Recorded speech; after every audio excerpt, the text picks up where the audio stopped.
말씀으로 살기라는 제목으로 같이 말씀 나누고자 합니다. 오늘은요, 이 말씀으로 살기라는 주제 설교의 마지막 날입니다. 왜냐하면 이렇게 100을 채우면 뭔가 끝나는 느낌이라 이게 아직 끝난 게 아니거든요. 그래서 다음을 위해서 99번째로 이제 이 주제에 대해서는 마무리를 하려고 합니다. 말씀으로 살기라는 제목을 붙인 이유를 이제 제가 말씀을 드리자면, 우리 크리스천들이 하나님의 말씀과 또 자신의 삶을 따로 분리해서 사는 것 같다는 생각이 참 많이 들었어요. 저부터도 그렇고요. 그래서 하나님 말씀 따로, 내 생활 따로, 하나님을 믿지 않는 사람들과 전혀 다를 바 없는 삶을 살고 있지 않나라는 생각이 들어서 이제 한번 말씀으로 사는 것이 어떤 것인지 알아보고 싶었죠. 그리고 또 이제 하나님 말씀대로 사는 것이 정확하게 무엇인지 저한테 이렇게 여러 질문들을 여러 번 받았었어요. 복잡한 세상 가운데 살다 보니까 정말로 헷갈리는 것들이 많죠. 어떤 상황이 주어졌을 때 무엇을 선택을 해야 이게 과연 하나님의 말씀대로 사는 것인지 고민스러운 주제들이 있습니다. 만약에 내가 막 부당한 일을 당했는데 그 부당한 일에 대해서 같이 싸워야 될 것인지, 아니면 내가 그냥 참고 말 것인지, 크리스찬이니까 이걸 어떻게 해야 될지. 그 부당한 일도 되게 여러 가지잖아요. 그러니까 그것들이 너무 헷갈리는 거예요, 사람들이. 그럴 때만 이제 전화해서 이제 물어보더라고요. 그때 이제 우리가 항상 그냥 일반적인 크리스찬들, 일반적으로는 그냥 10계명 정도 지키면서 착하게 산다고 하기는 하는데, 이것이 하나님 말씀대로 제대로 살고 있는 것인지 스스로 잘 모르겠는 거죠. 그래서 의문이 많이 드는 거예요. 그래서 이제 이렇게 말씀으로 살기라는 주제로 설교를 시작했습니다. 그래서 말씀으로, 이 의로는 어떤 일의 방법이나 방식을 나타내는 격조사예요. 그러니까 말씀으로 살기란 것은 말씀에 나와 있는 방법으로, 또 하나님께서 말씀하신 그 방식대로 사는 것을 의미합니다. 우리는 어떻게 해야 말씀으로 사는 것인지, 또 왜 우리가 또 말씀으로 살아야 되는지, 하나님을 믿는다는 것은 무엇인지, 이런 거에 대해서 좀 알아야 제대로 하나님의 자녀다운 삶을 살 수 있다고 생각을 합니다. 하나님의 말씀에 대해서 궁금해하고, 또 그 말씀에 대해서 고민도 하고 연구도 해보고 해야지 그냥 아무런 생각 없이 그냥 믿는다고 말하는 것은 아닌 것 같아요. 어떤 교수님이 항상 하시던 말씀이 있었어요. 덮어놓고 믿지 말라고. 네, 맞는 말씀인 것 같아요. 하나님 말씀에 대해서 진지한 고민이 필요합니다. 그래야 그 안에 그 안에서 우리가 어떻게 살아야 하는지, 또 그 길을 찾을 수가 있는 것입니다. 저는 이제 그것을 같이 해보고자 이 말씀을 시작을 한 거죠. 제가 드린 말씀이 물론 전부는 아니겠지만 그 말씀들에서 여러분이 생각해보지 않았던 것들을 이제 한번 생각해보고 각자 무언가를 깨닫는 바가 있기를 바랬습니다. 깨달은 바가 좀 있으신가요? 네. 우리가 그냥 아는 것과 깨닫는 것은 천지 차이예요. 너무나 달라요. 그 차이는 큽니다. 누가복음 11장 28절에서 예수께서 이르시되 오히려 하나님의 말씀을 듣고 지키는 자가 복이 있느니라 하시니라. 우리에게 복된 길은 이 하나님의 말씀을 듣고 또 지키는 것입니다. 우리는 하나님의 말씀을 들어서 많이 알고는 있습니다. 그런데 듣는 모두가 그것을 깨닫고 지키는지에 대해서는 우리가 이제 확답을 할 수가 없는 거죠.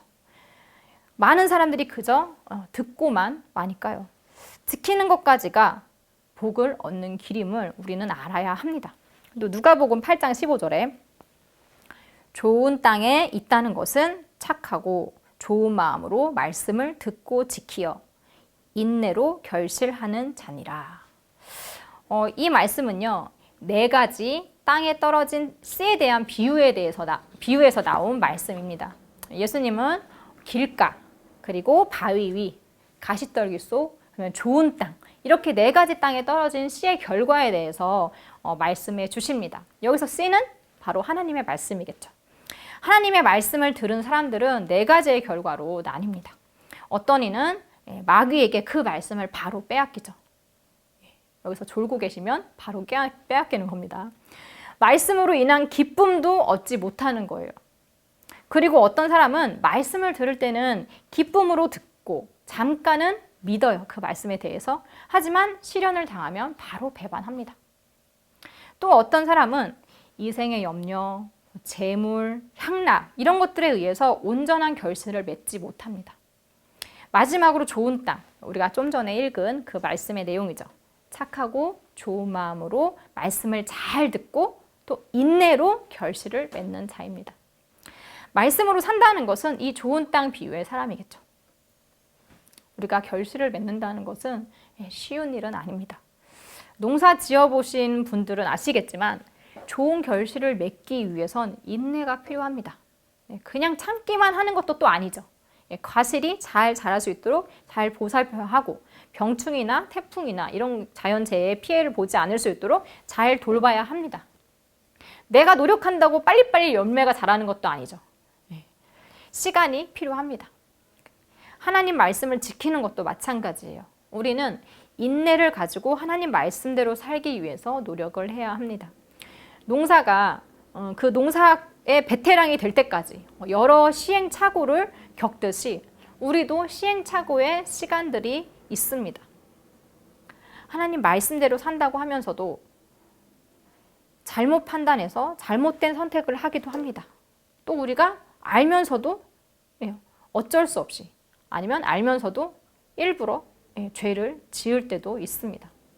그런 시간들을 이제 허투루 보내지 않고 아무래도 난 안 돼 하고 포기하지 않고 계속해서 애쓰는 끈기가 우리에게는 필요합니다. 그런 사람에게는 결실이 있겠죠. 30배, 60배, 100배 이 결실이 말이죠. 여기까지 해야 이제 우리가 말씀으로 사는 것입니다. 그런데 이생의 염려, 재물, 향락 이런 것들은요. 우리가 하나님의 말씀으로 살지 못하게 하는 것들이죠. 하나님 말씀대로 살면 손해를 봐야 할 때가 종종 있습니다. 그럴 때마다 우리는 주춤하게 되죠. 하나님 말씀을 따르고 손해를 볼 것인지 아니면 눈 딱 감고 이익을 볼지 말이죠.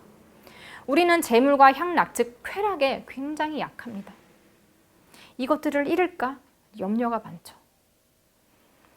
믿음을 잃지 않으려고 우리가 사단과 싸워야 하는데 그때는 제대로 싸울 생각도 하지 않으면서 말이죠.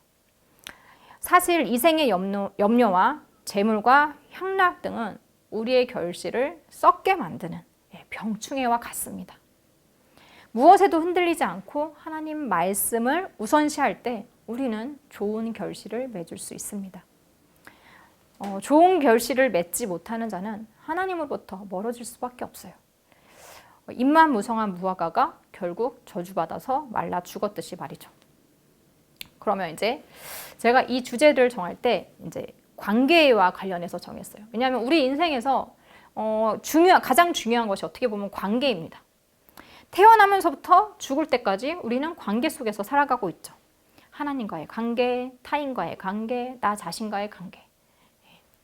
삶의 모든 일이 또 모든 문제가 그 관계 안에서 이루어집니다.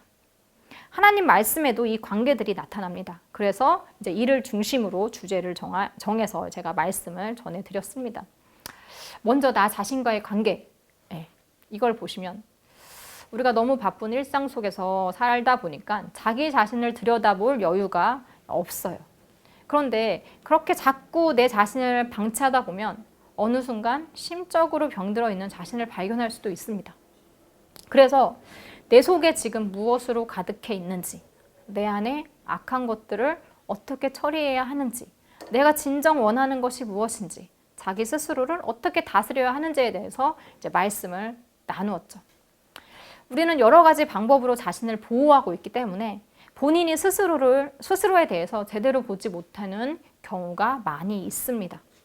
스스로 괜찮은 사람이라고 포장하는 경우가 많죠. 그러나 자기 자신을 바로 알아야 자신의 죄를 인정할 수 있고 그때서야 비로소 우리는 하나님을 찾고 또 만날 수 있습니다. 그리고 나 자신과의 관계가 제대로 되어 있지 않은 사람은 이 타인과의 관계도 잘 이어나갈 수 없습니다. 나 자신을 미워하는데 어떻게 타인을 사랑할 수 있겠습니까? 자기 자신에 대한 올바른 인식이 중요하겠죠. 또 타인과의 관계, 어렵습니다. 굉장히 어렵죠. 누가 제일 어렵나요? 여러분 주변 사람들 중에서. 시어머니, 아니면 자식, 이웃. 그래서 사람들을 대할 때 우리가 말은 어떻게 해야 하고 또 감정은 어떻게 처리해야 하고 함께 산다는 것이 무엇인지에 대해서 우리 같이 나눠봤습니다. 누군가를 사랑하기 위해서는 먼저 관심을 가져야 합니다.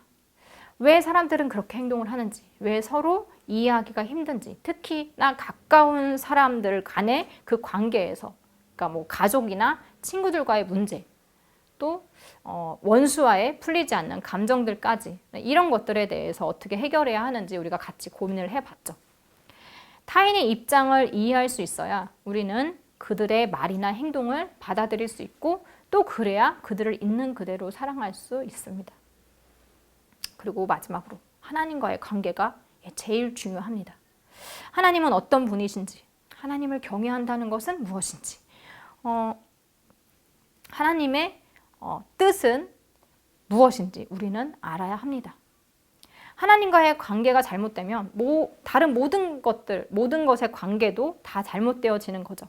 그래서 우리가 어떤 어려움에 처한다 싶으면 우리는 늘 하나님을 제일 먼저 찾아야 합니다. 그리고 하나님과의 관계를 공고히 해야 합니다. 저는 모든 문제의 열쇠가 이 하나님과 나와의 관계에 있다고 생각을 합니다. 이런 모든 관계들 속에서도 우리가 인내가 필요하겠죠. 누가복음 8장 21절에 보시면 예수님은 이렇게 말씀을 하십니다. 예수께서 대답하여 이르시되 내 어머니와 내 동생들은 곧 하나님의 말씀을 듣고 행하는 이 사람들이라 하시니라. 즉 하나님의 말씀을 듣고 그 말씀을 행하는 사람이 바로 예수님과 관계가 있다는 거예요.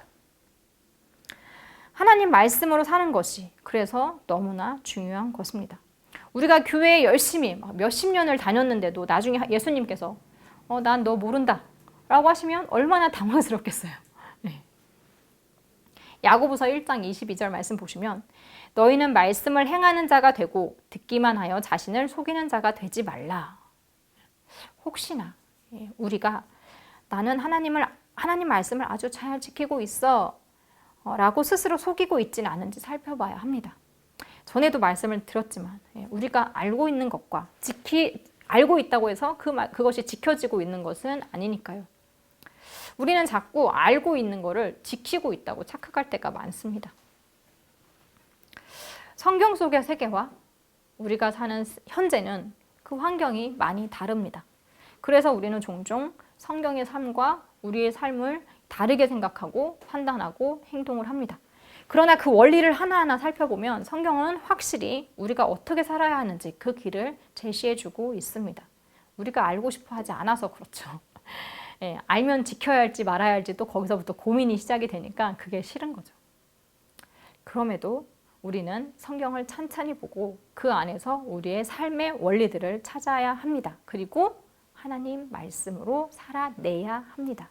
말 그대로 힘을 다해서 살아내는 거죠. 그렇게 살고자 할 때 많은 유혹들이 있을 것입니다. 그렇게까지 해야 되냐? 이 정도는 괜찮지 않냐? 다들 그러고 산다. 너만 특별하냐? 네, 그렇게까지 하시면 됩니다. 네, 우리의 마음을 하나님은 누구보다도 더 잘 알고 계십니다. 하나님은 겉모습이 아닌 우리의 마음을 살피고 계시죠. 그리고 그 행위대로 갚아주십니다. 하나님은 말씀으로 이 우주를 다 창조를 하셨죠. 하나님의 말씀에는 능력이 있습니다. 이 말씀의 능력을 믿으시고 하나님의 말씀으로 사시기를 바랍니다. 오늘은요, 이제 말씀으로 살기 처음부터 끝까지 지금까지 이제 정리하는 느낌으로 말씀을 드렸는데요. 지금까지 이렇게 제가 추상적이지 않게 좀 더 명확하게 하나님의 말씀을 이해시켜 드리고 싶었는데 그렇게 되었는지 모르겠습니다. 또 영상으로 남는 거라서 제가 적나라하게 예를 들어서 말하지 못한 것들이 많이 있어서 이게 좀 아쉽긴 했지만 그래도 단 한 말씀이라도 여러분의 마음에 남은 것이 있어서 그 말씀이 여러분의 삶이 되었으면 좋겠습니다. 지금까지 말씀으로 살기 들어주셔서 너무너무 감사하고요. 다음에는 또 다른 하나님의 말씀으로 만나기를 소망합니다.